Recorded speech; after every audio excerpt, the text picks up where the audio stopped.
Bien, estamos de vuelta, 8:20. Seguimos con agenda económica y queremos profundizar en el tema que abordamos en el primer bloque, que tiene que ver con la recuperación del mercado laboral. Ya veíamos que en el informe del INE se muestra una tendencia que mantiene el nivel de recuperación, pero con una velocidad de crecimiento, digamos, distinta, con magnitudes diferentes a las que veíamos en 2021. Queremos conversar de este tema y para eso estamos con el director del Observatorio de Contexto Económico de la Universidad Diego Portales, Juan Bravo. Juan, gracias por el contacto. Buenos días.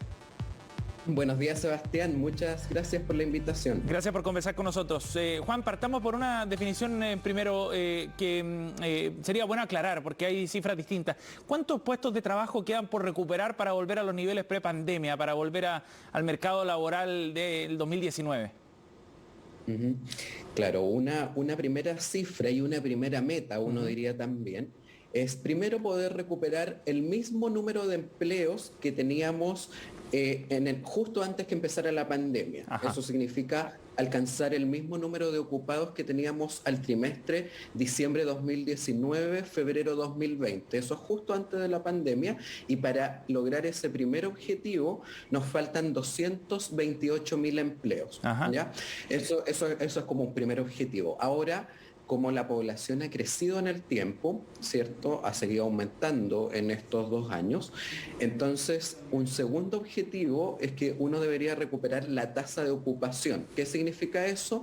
El porcentaje de personas de la población de 15 años y más que están ocupadas. Perfecto. Y entonces, cuando uno quiere alcanzar ese indicador, ahí nos faltan todavía 502.000 empleos. Ajá. O sea, en definitiva, lo que nos dicen estas cifras es que estamos con un desafío que es bastante grande. Estamos hablando de cientos de miles de empleos solo para recuperarnos de todo el daño que generó la pandemia en el mercado laboral. Entonces, aquí hay que tener cuidado con estas visiones que quizás pueden creer que ya ganamos la batalla, de que aquí ya superamos lo de la pandemia, y eso no es. Eso te quería preguntar, Juan, porque da la impresión de que hay bastante satisfacción por cómo se ha ido recuperando el mercado laboral, que es una muy buena noticia, sin duda. Pero con estas cifras, por ejemplo, ajustadas por el crecimiento de la población, 500.000 puestos de trabajo más, para redondear la cifra, ¿qué tan factible es que podamos hacerlo en un mediano plazo?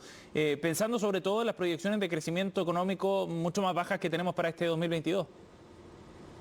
Claro, ese es justamente, ¿cierto?, lo que ayer ya se vino a confirmar, ¿cierto?, este ritmo que está muy lento de creación de empleo. La verdad es que todo este año los ritmos de creación de empleo han sido bajísimos. Fíjate que el segundo semestre del año pasado creábamos empleos a un ritmo mensual sobre los 100.000 puestos de trabajo, y este año la cifra ha sido muy baja. Ayer, por ejemplo, se crearon 38.000 empleos respecto al reporte del mes anterior. Entonces, si seguimos creando empleos, pero a ritmos tan bajos, la verdad es que, de hecho, solo el primer objetivo que hablábamos antes, que es solo recuperar los niveles de empleo prepandemia, ya ese objetivo estamos pensando que más bien se estaría cumpliendo recién hacia fines de este año, y ya alcanzar la tasa de ocupación prepandemia, o sea, recuperar esos más de 500.000 que nos faltan para recuperar la tasa de ocupación. Sí. Eso definitivamente no va a alcanzar este año,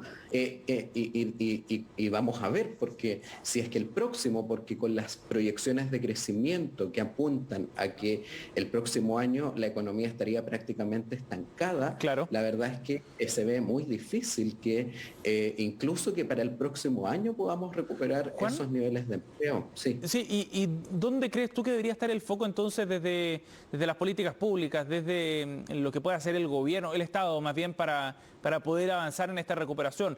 Más allá de recuperar actividad económica, ¿no?, que sería lo más evidente, ¿debería haber algún tipo de política focalizada? Sí, el crecimiento económico siempre es el motor esencial de la generación de empleo asalariado formal en el sector privado. O sea, si eso no está, la verdad es que va a ser muy difícil lograr generar crecimiento a ritmos dinámicos, que es lo que se necesita en este momento. Entonces, si bien uno podría decir es algo que es evidente, ¿cierto?, no está de más recordar que todas las políticas públicas que se realizan siempre deben tener en consideración el cuidado del crecimiento económico, y que cuando se implementa cualquier tipo de política pública siempre debe cuidar el crecimiento económico, o al menos no dañarlo de demasiado.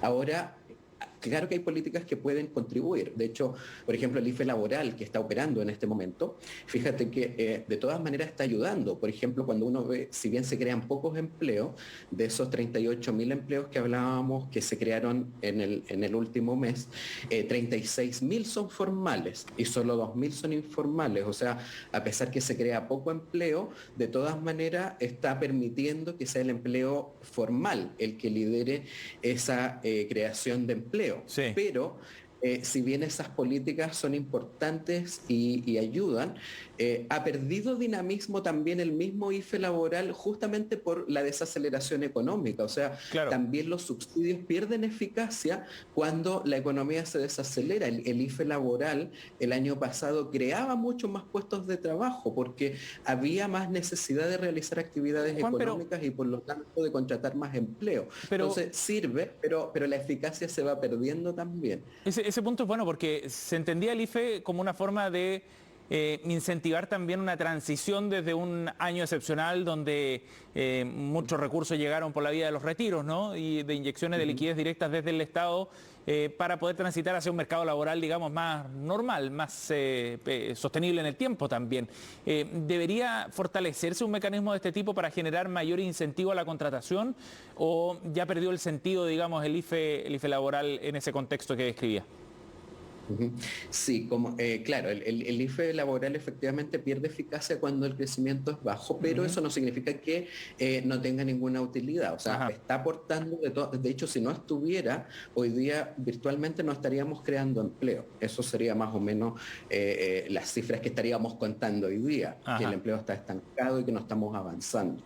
Entonces, por eso decía, a pesar que se crea poco empleo, aporta. Ahora, como esta medida lamentablemente es muy cara, no se puede perpetuar en el tiempo. Claro. O sea, por eso gobiernos anteriores no usaban estas medidas, ¿cierto?, de directamente con dineros fiscales incentivar la creación de empleo, porque es muy caro.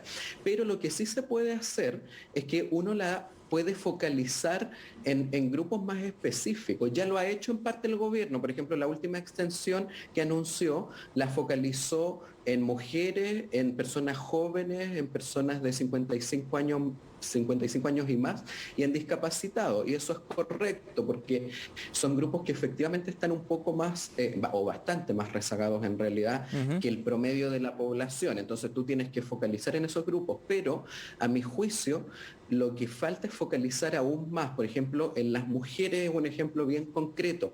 Las mujeres, claro, en promedio están más rezagadas, pero resulta que entre las mujeres hay diferencias cruciales. Por ejemplo, las mujeres que son proveedoras del hogar, hace mucho rato que recuperaron sus niveles de empleo prepandemia. Claro. La crisis laboral profunda de mujeres está en las mujeres que no son las proveedoras principales del hogar, porque son ellas en el fondo las que han seguido en el fondo restringiéndose de entrar al mercado laboral. Y por lo tanto hay faltan incentivos aún mayores, y en las mujeres que tienen niños en edad preescolar. Entonces ahí todavía hay espacio para seguir afinando esto, y dado que los recursos fiscales siempre son escasos, ¿cierto?